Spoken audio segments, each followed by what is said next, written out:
Nord Kivu, 65 rebelles du M23 tués et plus de 70 autres blessés dans des bombardements à Masisi, officiel.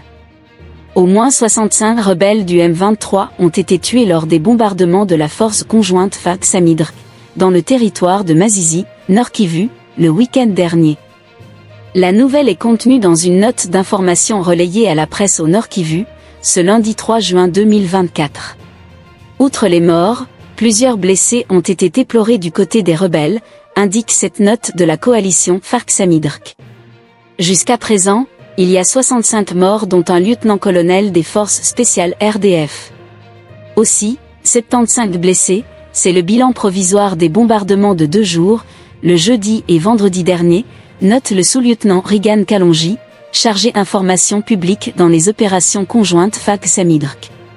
Dans la foulée, cet officier de l'armée rapporte que ces bombardements ont visé les positions des rebelles se trouvant dans les collines surplombant la cité de Saké. Il a aussi indiqué que les FARC-SAMIDRK contrôlent leurs différentes positions, et avancent sur plusieurs axes. Dimanche dernier, pour rappel, des violents affrontements ont été signalés dans la chefferie des Bwito en territoire de Rutshuru, entre les FARC et les rebelles du M23/RDF. D'après des sources sur place, les détonations en armes lourdes et légères ont été entendues à Kilambo, axe Kanyaba-Ondananzalmwezo, sur la route nationale numéro 2. Cette situation a créé la psychose au sein des habitants, et le déplacement de nombreuses familles vers d'autres milieux sécurisés.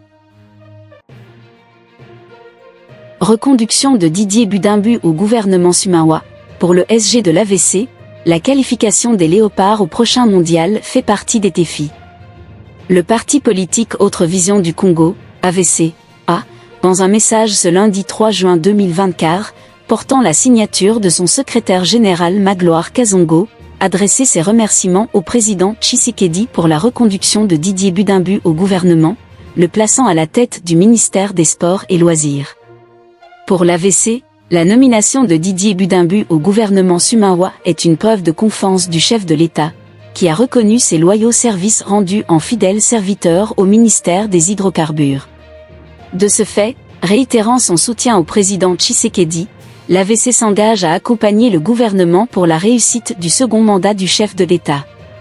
Prenant l'engagement d'honorer cette confiance par une excellente productivité dans le secteur des sports, l'AVC assure par son soutien indéfectible au président de la République d'accompagner le gouvernement Sumawa à sa réussite et se tient aux côtés du ministre des Sports dont le défi est de qualifier les Léopards Football Senior à la phase finale de la Coupe du Monde USA-Canada 2026.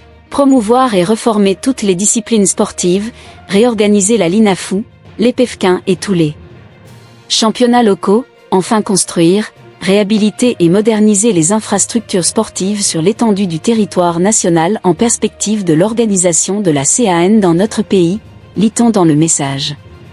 Ce parti politique du regroupement AVC, que coordonne Didier Budimbu, invite ainsi le gouvernement dans son ensemble à s'inscrire dans la logique du peuple d'abord et à s'y investir. RDC, plus de 2 millions d'élèves prennent part à l'ENAFEP. L'examen national de fin d'études primaires, ENAFEP, édition 2024 se tiendra le lundi et le mardi 4 juin, sur toute l'étendue du pays. Selon la cellule de communication du cabinet du ministre de l'Enseignement primaire, secondaire et technique, EPST, 2 217 456 candidats, parmi lesquels 1 81 288 filles, prennent part à ces examens concernant les finalistes du cycle primaire. Notons que ce chiffre représente 98 356 de plus en termes de participants enregistrés pour cet examen comparé à l'année passée sur toute l'étendue du territoire congolais.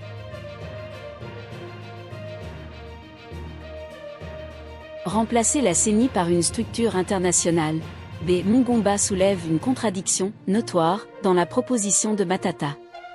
Le remplacement de la Commission électorale nationale indépendante, CENI, par une structure internationale, telle que proposée par Augustin Matata Ponyo, est une forme d'internationalisation des problèmes qui relèvent de la souveraineté de la RDC, chose qu'il reprochait tantôt au régime en place.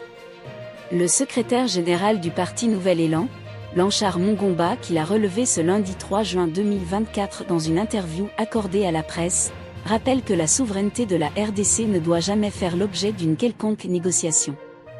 J'ai noté une contradiction notoire dans son approche sur l'internationalisation des problèmes qui relèvent de la souveraineté de la RDC. Après avoir dit que nous sommes parmi les rares pays au monde, si pas le seul, qui pense que la sécurité d'un pays relève de la communauté internationale ou régionale, il vient maintenant proposer la suppression de la CENI pour la remplacer par une structure internationale qui se chargera d'organiser les élections. Une telle irrationalité ne peut provenir d'un ancien Premier ministre de mon pays, a-t-il dit. Le SG du parti d'Adolphe Musito appelle à ne pas perdre de vue sur le fait qu'au-delà des querelles politiques, la souveraineté de notre peuple et de la RDC ne peut faire l'objet d'une quelconque négociation. Préservons le combat de nos pères fondateurs, a-t-il déclaré.